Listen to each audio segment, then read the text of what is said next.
వక్ఫ్ ఆస్తుల పరిరక్షణకు చంద్రబాబు కృషి. వక్ఫ్ చట్ట సవరణ బిల్లుపై చంద్రబాబు ఒక స్పష్టమైన ఆలోచనతో ఉన్నారని ఎమ్మెల్యే మొహమ్మద్ నజీర్ అహ్మద్ తెలిపారు. రాష్ట్రంలో ముస్లింల రక్షణ, వారి అభ్యున్నతికి టీడీపీ కట్టుబడి ఉందన్నారు. రాజకీయాలకు అతీతంగా అధికారంలో ఉన్నా లేకున్నా ముస్లింల మనోభావాలు దెబ్బతినకుండా వారి అభ్యున్నతికి పనిచేస్తోందని తెలిపారు. ముస్లింల మనోభావాలకు పెద్దపీట వేసేలా తెలుగుదేశం పార్టీ ఆవిర్భావం నుంచి కృషి చేస్తోందని వివరించారు. స్వతంత్ర భారతదేశంలో ఉమ్మడి ఆంధ్రప్రదేశ్, ప్రస్తుతం రాష్ట్రంలో కానీ ముస్లింల అభివృద్ధి కోసం బాటలు వేసిన నాయకుడు చంద్రబాబు అని పేర్కొన్నారు. కేంద్ర ప్రభుత్వం ప్రవేశపెట్టిన వక్ఫ్ చట్ట సవరణ బిల్లులోని అభ్యంతరాలను నిర్మోహటంగా జాయింట్ పార్లమెంట్ యాక్షన్ కమిటీకి సిఫార్సు చేయాల్సిన బాధ్యతను పార్టీ తన భుజస్కంధాలపై వేసుకుంది. ఈ విషయంలో టీడీపీ క్రియాశీలకంగా వ్యవహరిస్తున్న విషయాన్ని ముస్లిం సమాజం ఆలోచించాలని కోరారు. దేశంలోని ఏ ప్రభుత్వం, ఏ పార్టీ తీసుకునే విధంగా టీడీపీ ఈ ప్రతిపాదనలు పెట్టింది. ముస్లింల పక్షపాతిని గొప్పలు చెప్పుకున్న జగన్ రెడ్డి వక్ఫ్ చట్ట సవరణ బిల్లుపై ఎందుకు ప్రతిపాదనలు చేయలేదు అని ప్రశ్నించారు. దేశంలో కీలకమైన బిల్లుపై చర్చ జరుగుతుంటే వైసీపీకి చెందిన ఒక్క పార్లమెంట్ సభ్యుడు కూడా నోరు మెదపలేదు. నిజంగా వారిపై చిత్తశుద్ధి ఉంటే పార్లమెంట్ లో ఎందుకు వక్ఫ్ చట్ట సవరణ బిల్లుపై మాట్లాడలేదు అని ప్రశ్నించారు. గత ప్రభుత్వంలో వక్ఫ్ ఆస్తులు ఎక్కడ చూసినా అన్యాక్రాంతం అయ్యాయి.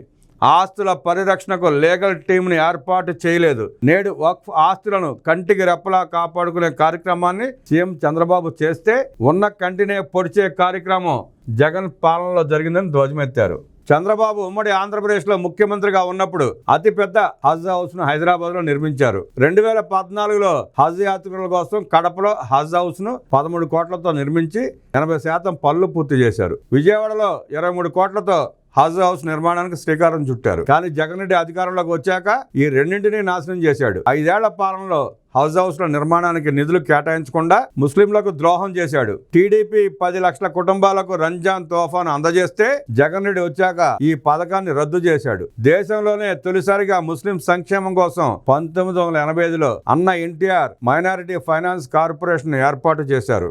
గతంలో ఎప్పుడూ లేని విధంగా ముస్లింల కోసం సంక్షేమం కోసం పెద్దపీట వేస్తూ మౌజన్ ఇమాములకు గౌరవ వేతనం ఇచ్చే కార్యక్రమాన్ని కూడా ఆనాడు ముఖ్యమంత్రిగా చంద్రబాబు తీసుకున్న నిర్ణయమేనని గుర్తు చేశారు. జగన్ రెడ్డి జీవో 43 పేరుతో వక్ఫ్ బోర్డును వివాదాస్పదం చేస్తే అధికారంలోకి వచ్చిన కూటమి ప్రభుత్వం ఆ జీవో రద్దు చేసి కొత్త వక్ఫ్ బోర్డును ఏర్పాటు చేసింది.